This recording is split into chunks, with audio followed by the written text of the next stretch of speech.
Masih gak bayar loh.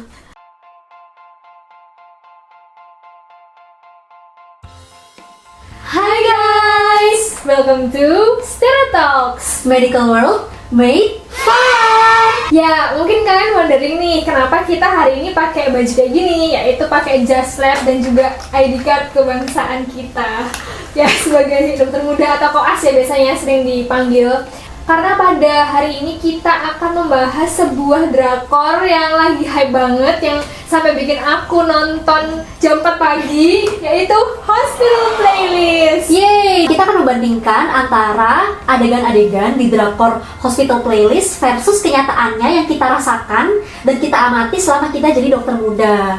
Jadi karena film ini kan dia kan nggak cuma membahas tentang dokter muda ya, tapi juga ada residen dan juga ada konsulen. Jadinya kita akan membahas apa yang kita amati tentang residen dan konsulen yang ada di rumah sakit kita versus yang ada di drakor Hospital Playlist. Mungkin ada yang nggak tahu nih, residen itu apa? Residen itu adalah dokter umum. Jadi para residen itu sudah dokter umum, tapi mereka mengambil sekolah spesialis lagi kayak gitu. Dan kalau konsulen itu yang sudah spesialis sih, supaya nggak bingung nih. Dan kalau kita ya keset aja sih sebenarnya. Dokter muda. Beneran debu. Oke, langsung aja. Oke, kita masuk ke adegan pertama. 아, 네.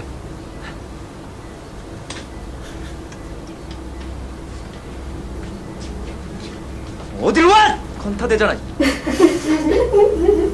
Ya ampun, ini tuh coba ceritain dulu deh, ini tuh adegannya ngapain? Jadi ceritanya di scene ini si dokter staffnya atau konsulennya ini lagi mau operasi bayi ini. Jadi ada operasi penutupan katut gitulah. Nah, tapi kondisi bayi ini nggak memungkinkan untuk dinaikkan ke ruangan operasi. Jadi operasi itu di ruang intensif. Tapi kayaknya nggak mungkin deh kalau di sini. Iya, jadi katup ini maksudnya katup jantung. Iya, katup jantung. Ya, jadi bayinya ini mengalami kelainan katup jantung gitu kan. Ya kayaknya kalau di sini nggak tahu sih, kalau yang dari pengalaman kita di rumah sakit tempat kita magang, nggak ada sih yang operasi dilakukan di ruang selain ruang operasi, karena butuh banget yang namanya tingkat sterilitas yang tinggi. Tapi di adegan ini ada yang menurut aku sangat relatable sih sama kehidupan kita sebagai DM, yaitu karena tadi kan aku udah bilang ya, kalau misalnya di sesuatu yang berkaitan dengan operasi itu butuh tingkat sterilitas yang tinggi. Nah, karena itu biasanya kita sebagai dokter muda yang kagum dan nggak tahu apa-apa nih, seringkali tuh kita megang sana megang sini gitu kan. Jadinya pernah banget sih ini aku mengalami waktu dulu di stase bedah awal-awal. Perawatnya tuh perawat di ruang operasi itu bener-bener kayak jangan deket-deket ya, karena bayangin aja ya guys, di ruang operasi itu kan kita buka badannya orang, kayak jangan sampai kena bakteri sedikit pun kan. Jadinya orang-orang yang nggak berkepentingan sebisa mungkin jangan deket-deket. Oke deh kalau gitu, kita langsung ke adegan berikutnya aja ya.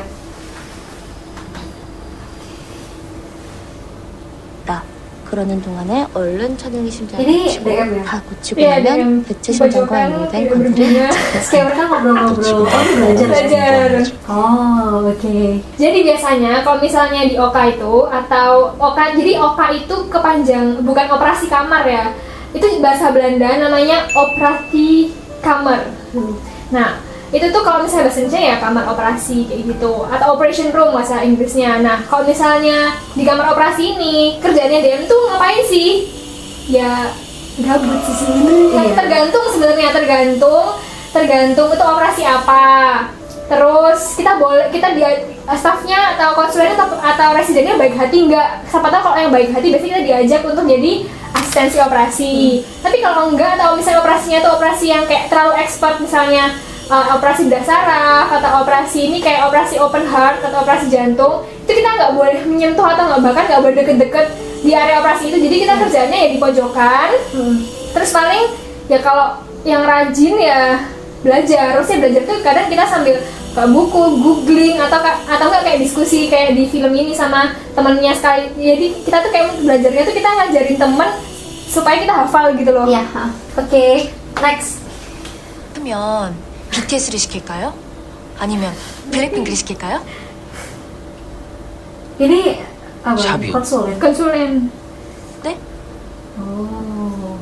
Oh jadi yang duduk itu konsulen, terus yang berdiri itu siapa? PPD, satunya residen atau PPDS, satunya lagi tuh perawat. Oh ini kalau yang ini agak beda sih sama di yang kita alami waktu kita dokter muda dulu. Jadi kalau di rumah sakit kita itu biasanya residen boleh langsung nanganin pasien. Jadi kalau di kita ini yang kalau untuk supaya lebih relatable sama kita ya, biasanya yang duduk depan pasien itu adalah residen, terus habis itu yang berdiri itu adalah DM dokter muda atau bahkan bisa juga biasanya sih kalau di stase-stase kayak bedah itu pasien baru masuk itu dipegang sama DM-nya dulu, dipegang sama dokter mudanya dulu untuk diperiksa, diperiksa awal, ditanya-tanya awal, baru setelah itu kita konsulkan ke residen. Jadi kayaknya kita lebih dikasih kesempatan banyak untuk langsung terjun untuk megang pasien, tapi tentunya karena dengan kesempatan sebanyak itu kita juga harus bisa belajar lebih supaya kita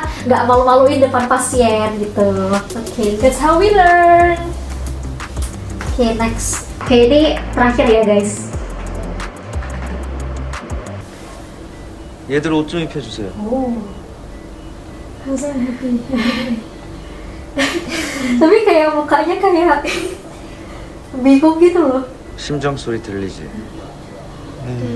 의대생이란 놈 들리긴 뭐가 들려? 의대 심장 소리겠지. Terus kayak begitu. Ya ini tunggu, ini operasi apa dulu nih? Oke, sama kayak ini deh tadi. Jadi yang tadi adegan yang tadi yang pertama banget, yang anak kecil tadi itu operasi katup jantung itu kan akhirnya nggak jadi dalam kondisi itu karena ceritanya si bayinya ini demam. Nah akhirnya ini keesokan harinya atau beberapa hari kemudian diadakan di operasi di kamar operasi akhirnya. Oke, jadi ini menggambarkan seorang konsulen yang dia akhirnya membolehkan dokter muda itu untuk pakai jubah operasi. Nah, kalau misalnya orang udah pakai jubah operasi ini, akhirnya artinya dia udah boleh untuk mendekat ke zona paling steril, ya zona paling steril dari ruang operasi itu atau bisa megang pasiennya istilahnya. Pertama, yang relatable adalah kesempatan untuk pakai jubah operasi ini tuh jarang-jarang banget didapetin oleh DM karena kita gantung tipe operasinya apa. Biasanya kita yang dibolehin itu bedah umum, tapi itu pun juga nggak semua. Terus selain itu juga tergantung konsulennya. Biasanya kalau konsulennya ada yang super baik, biasanya dibolehin kita pakai jubah operasi dan bahkan jadi asisten operasi. Ya yang jelas ada banyak banget aturan-aturan di ruang operasi yang menurut aku sih drakor ini dari sedikit banget cuplikan yang aku tonton ini dia cukup menggambarkan dengan akurat sih gambaran apa yang benar-benar terjadi di rumah sakit. Dan menurutku Hospital Playlist ini salah satu drama Korea yang bertema kedokteran yang menurutku paling mirip sama kehidupan kita sesungguhnya karena